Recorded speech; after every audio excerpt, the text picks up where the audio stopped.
Welcome back to our channel. இந்த வீடியோவில் ஒரு ஸ்நாக் ரெசிபி தான் பார்க்க போகிறோம். எல்லாருக்கும் பிடிச்ச மெது வடை எப்படி பண்ணுறதுன்னு பார்க்க போகிறோம். வாங்க பார்க்கலாம். இன்றைக்கி இந்த உளுந்து வடை பண்ணுறதுக்கு நான் 200 கிராம் உளுந்தம்பருப்பு எடுத்து நல்லா கழுவிட்டு ஒரு 2 to 3 hours ஊற வைக்கணுங்க. கண்டிப்பாக நான் இன்றைக்கி 3 மணி நேரம் ஊற வச்சுருக்கேன்.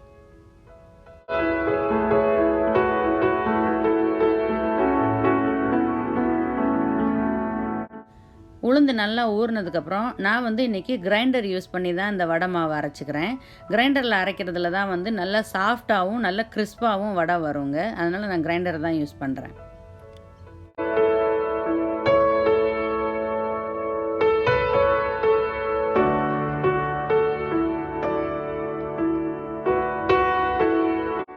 நல்லா உளுந்து ஊறினதுக்கப்புறம் நம்ம கிரைண்டரை நல்லா கழுவிட்டு இந்த உளுந்து மட்டும்தான் சேர்க்கணும். தண்ணி நிறையா சேர்க்கவே கூடாது.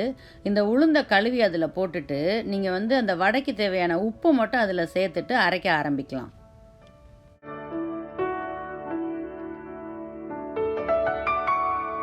இந்த உளுந்து கிரைண்டரில் அரைக்கும்போது நீங்கள் தண்ணி தெளித்து தான் அரைக்கணும். ரொம்ப தண்ணி ஊற்றி அரைச்சிடக்கூடாது. மாவு ரொம்ப தண்ணி ஆயிரும். நான் அந்த மாவு அரைக்கும் போதே ஒரு 4-5 பச்சை மிளகாவை கட் பண்ணி அதில் போட்டிருக்கேன் காரத்துக்கு. அந்த மிளகாவை அரைச்சி வர்றதுனால நம்ம வடை அந்த எண்ணெயில் சுடும்போது அந்த ஃப்ளேவர் இன்னும் ரொம்ப நல்லாயிருக்கும். இந்த மாவு ரெடி ஆயிடுச்சின்னு எப்படி பார்த்துக்கிறது அப்படின்னா, ஒரு சின்ன மாவு உருண்டையை எடுத்து நீங்கள் தண்ணியில் போட்டிங்கன்னா அது அப்படியே நல்லா மிதந்து மேலே வரும். மாவு லைட்டாக இருக்கும். அதுதான் கரெக்டான பதம். இப்போ அந்த மாவை எல்லாத்தையும் வலிச்சு எடுத்துருங்க. இந்த அரைச்சி எடுத்த மாவு கூட சின்ன வெங்காயம், பச்சை மிளகா, கறி லீவ்ஸு, கியூமின் சீட்ஸ் எல்லாத்தையும் போட்டுட்டு நல்லா மிக்ஸ் பண்ணுங்கள். எல்லா இன்க்ரீடியன்ஸையும் போட்டதுக்கப்புறம் நம்ம இந்த கையோட விரலை மட்டும்தான் வச்சு அதை நல்லா மிக்ஸ் பண்ணணும். உள்ளங்கையெல்லாம் யூஸ் பண்ணாமல் அந்த விரலை மட்டும் வச்சு நல்லா மிக்ஸ் பண்ணி அதில் இருக்கிற அந்த ஏரெல்லாம் வெளியில் போயிடுச்சுன்னா மாவு நல்லா சாஃப்டாக இருக்கும். அப்போ நீங்கள் கையை தண்ணியில் நனைச்சிக்கிட்டு அந்த மாவை எடுத்து உருட்டும் போது கையில் ஒட்டாமல் வரும். இப்படி தான் ரெடி பண்ணி நீங்கள் வடைக்கு ரெடி பண்ணணும். ஒரு வடைச்சட்டி அடுப்பில் வச்சு எண்ணெய் ஊற்றிக்கோங்க. நான் ரைஸ் பிரான் ஆயில் யூஸ் பண்ணியிருக்கேன் டீப் ஃப்ரை பண்ணுற எல்லாத்துக்குமே.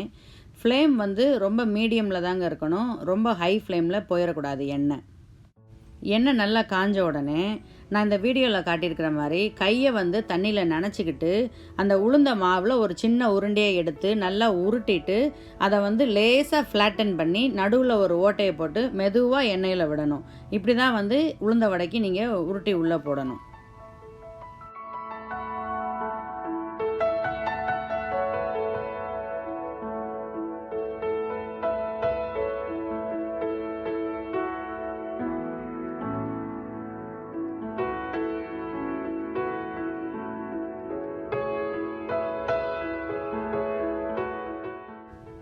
எண்ணெய் ரொம்ப சூடாகிடக்கூடாதுங்க. மிதமான சூட்டில் இருந்தால் தான் வடை உள்ளேயும் நல்லா வெந்து நல்லா அந்த கோல்டன் ப்ரௌன் வரும்.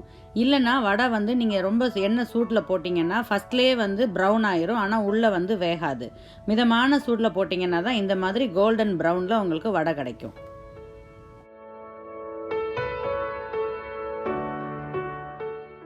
இந்த மெது வடையை எண்ணெயிலேருந்து எடுத்ததுக்கப்புறம் உடனே அதை நம்ம பிச்சிடக்கூடாது. ஒரு 2 to 3 minutes அதை லீவ் பண்ணணும். அப்படி நீங்கள் வச்சிங்கன்னா தான் அந்த சூட்டோட உள்ளே இருந்து நல்லா வெந்து நல்லா உங்களுக்கு ஒரு கிறிஸ்பான வடை கிடைக்கும். ஹோப் இந்த வீடியோ உங்களுக்கு யூஸ்ஃபுல்லாக இருந்திருக்கும்னு நினைக்கிறேன். இன்னொரு இன்ட்ரெஸ்டிங்கான வீடியோவில் உங்களை மீட் பண்ணுறோம். எங்கள் சேனலை இது வரைக்கும் நீங்கள் சப்ஸ்கிரைப் பண்ணலன்னா மறக்காமல் சப்ஸ்கிரைப் பண்ணி உங்கள் ஃப்ரெண்ட்ஸோட ஷேர் பண்ணுங்கள். தேங்க்யூ.